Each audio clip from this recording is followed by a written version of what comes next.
Selamat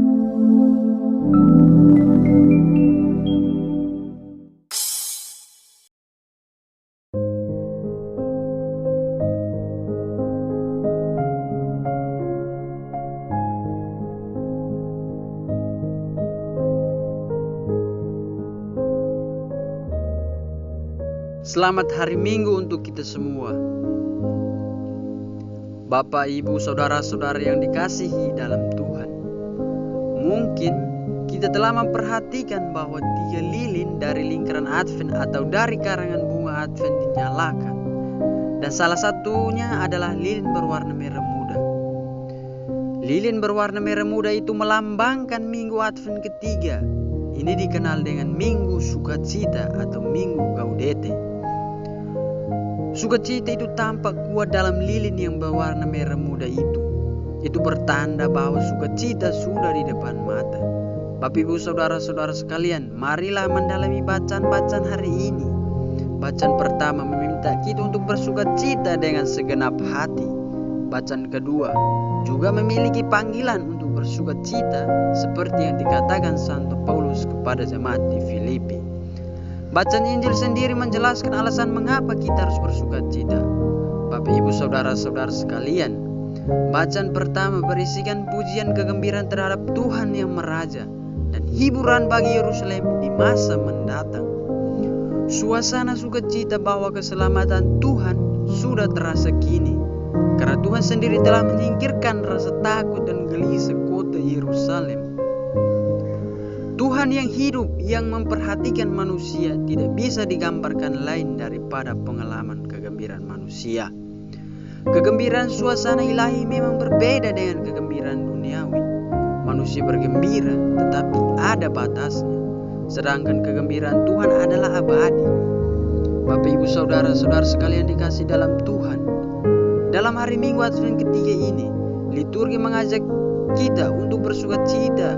Maka dari situ dengarkan dengan saksama, bersukacitalah. Nabi Sefanya berpaling pada sisa umat Israel dengan berkata-kata ini: bersorak-sorailah hai putri Sion, bertempik soraklah hai Israel, bertempik soraklah dengan sukacita, beria-rialah, bersukacitalah. Inilah ajakan hari Minggu ini. Kita dipanggil untuk bersukacita karena Tuhan telah menyingkirkan hukuman yang jatuh atas mereka. Allah telah mengampuni, Ia tidak ingin menghukum, akibat tidak ada lagi alasan bagi umat untuk bersedih dan susah. Tetapi semua mengarah pada rasa syukur penuh sukacita kepada Allah yang selalu ingin membebaskan dan menyelamatkan umat yang Ia kasihi. Dan kasih Tuhan bagi umatnya tidak hanya Ia bersorak-sorak karena engkau dengan sorak-sorai. Inilah disebut dengan demikian hari Minggu Sukacita. Bapak, Ibu, saudara-saudara sekalian dikasihi dalam Tuhan. Bacaan kedua menghimbau kita untuk merenungkan kembali arti sukacita, persatuan, dan damai dalam hidup orang beriman. Orang beriman harus bersukacita dalam Tuhan. Alasan bersukacita bukan terletak pada diri sendiri, bukan terletak pada orang lain, bukan terletak pada harta duniawi, tetapi melulu karena Tuhan, yaitu Tuhan yang selalu beserta kita. Dalam Tuhan kita dapat bersukacita meskipun hidup kita dalam perjuangan, penderitaan, dan penganiayaan, seperti yang dialami Santo Paulus ketika ia di penjara. Paulus telah mengalahkan ketakutan dan bahkan ketakutan akan kematian. Penderitaan bagi orang beriman bahkan menjadi alasan untuk bersukacita. Ungkapan sukacita orang beriman adalah berusaha hidup dan dihidupi oleh semangat Yesus Kristus yang melampaui segala pengertian dan pengetahuan akal budi, sehingga yang menyedihkan di mata dunia justru merupakan hal yang menggembirakan. Bapak, Ibu, saudara-saudara sekalian yang dikasihi dalam Tuhan, pesan Injil dapat dibagi menjadi 3 pokok. Yang pertama, Yohanes Pembaptis memberikan jawaban umum kepada semua orang banyak. Ini program hidup yang berlaku umum untuk semua pendengarnya, yaitu berbagi kebutuhan hidup yang dasarnya. Siapa saja yang mempunyai 2 helai baju, hendaklah ia membaginya dengan yang tidak punya. Dan barang siapa mempunyai makanan, hendaklah ia berbuat juga demikian. Pokok ini merupakan salah satu tema kegemaran Lukas, baik dalam Injilnya sendiri maupun dalam kisah bisa para rasul. Masa Advent adalah saat kita berbagi dengan mereka yang berkekurangan, melayani sesama yang menderita, mengurangi perbedaan antara yang kaya dan yang miskin, serta menghapus berbagai diskriminasi. Bapak Ibu Saudara-saudara yang dikasihi dalam Tuhan, pokok kedua, Yohanes Pembaptis juga menyoroti godaan dan dosa yang spesifik yang erat berkaitan dengan pekerjaan, tugas, atau jabatan tertentu. Maka selain seruan yang bersifat umum, Yohanes Pembaptis juga meminta pertobatan yang khusus, membebaskan kita dari dosa dan jerat yang berkaitan pekerjaan dan jabatan kita masing-masing. Dua kelompok ditampilkan sebagai contoh, pungut cukai dan para prajurit. Pungut cukai mudah jatuh dalam dosa korupsi. Maklum Bapak Ibu Saudara-saudara, mereka ditugaskan oleh orang kaya yang menang tender Roma untuk menagih pajak atas kota atau desa. Semakin banyak setoran, semakin banyak pula keuntungan. Buah pertobatan yang dituntut dari mereka adalah jangan menagih lebih banyak dari yang sudah ditentukan bagimu. Demikian juga dengan para prajurit. Dari dahulu sampai kini, keamanan security itu berbiaya tinggi. Dari dahulu sampai kini, tidak banyak yang puas dengan gajinya sendiri. Mudah sekali para prajurit jatuh dalam dosa kekerasan dan pemerasan. Maka pertobatan yang relevan bagi mereka juga bagi Anda dan saya adalah puaslah dengan gaji yang didapat. Syukurilah pendapatan yang diperoleh secara halal. Bapak Ibu Saudara-saudara yang dikasihi dalam Tuhan, pokok ketiga atau bagian ketiga, mengapa harus ada buah-buah pertobatan ini? Karena Dia yang lebih berkuasa dari Yohanes Pembaptis sedang datang. Dia akan membaptis manusia bukan dengan air, tetapi dengan roh dan api.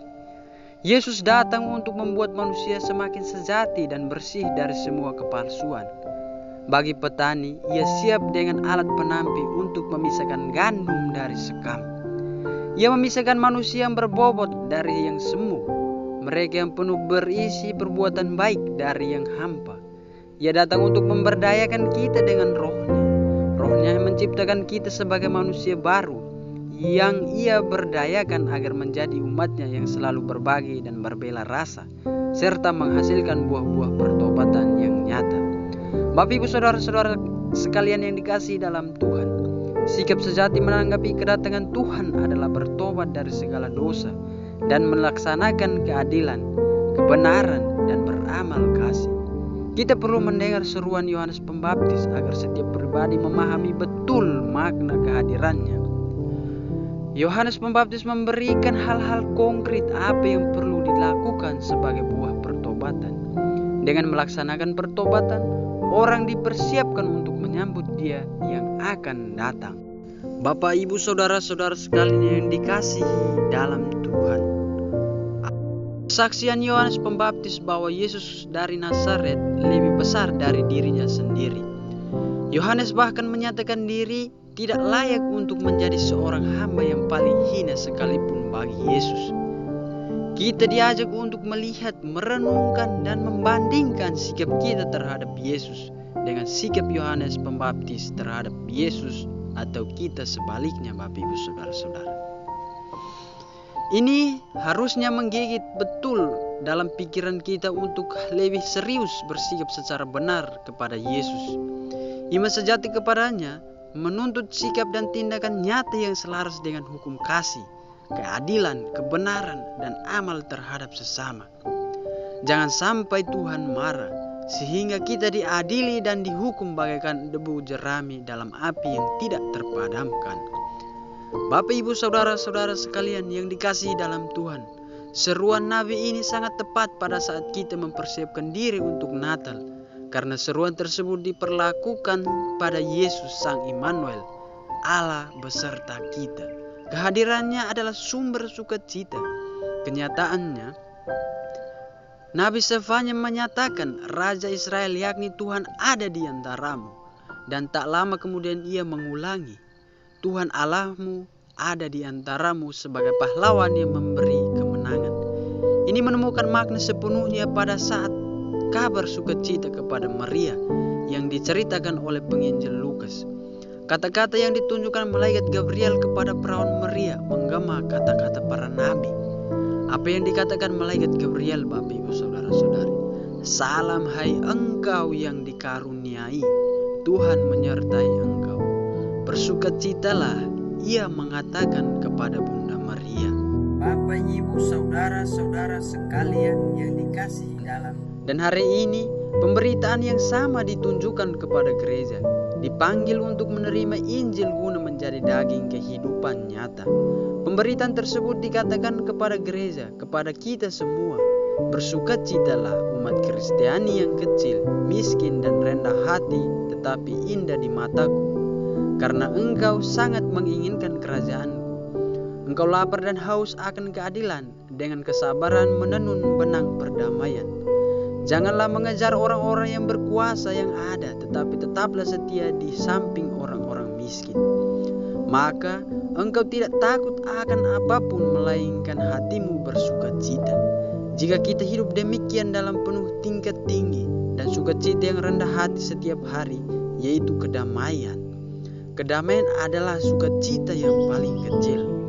Bapak Ibu Saudara-saudara sekalian yang dikasihi dalam Tuhan, kesadaran bahwa kita dapat selalu berbalik kepada Tuhan dalam kesulitan-kesulitan kita, dan bahwa kita tidak pernah menolak permohonan-permohonan kita adalah alasan yang besar untuk bersukacita. Bapak Ibu Saudara-saudara yang dikasihi dalam Tuhan, kekhawatiran, ketakutan yang muncul tidak akan mampu mengenyahkan ketenangan dari diri kita. Bukan dari hal-hal manusiawi, penghiburan-penghiburan manusiawi. Tidak Bapak Ibu Saudara-saudara, tetapi dari ketenangan yang berasal dari Allah. Memahami bahwa Allah membimbing hidup kita dengan penuh kasih, dan ia senantiasa melakukannya juga di tengah-tengah masalah dan penderitaan. Kepastian ini, Bapak Ibu Saudara-saudara sekalian yang dikasihi dalam Tuhan, aku akan memberikan pertanyaan untuk kita. Tetapi guna menerima ajakan Tuhan untuk bersukacita, kita harus menjadi orang-orang yang bersedia mempertanyakan diri kita sendiri. Apa artinya ini? Persis seperti orang-orang setelah mendengar khotbah Yohanes Pembaptis bertanya kepadanya, engkau berkhotbah demikian, dan kita, apakah yang harus kami perbuat? Apa yang harus kuperbuat? Suatu hal kecil, tetapi apa yang harus ku perbuat? Amin.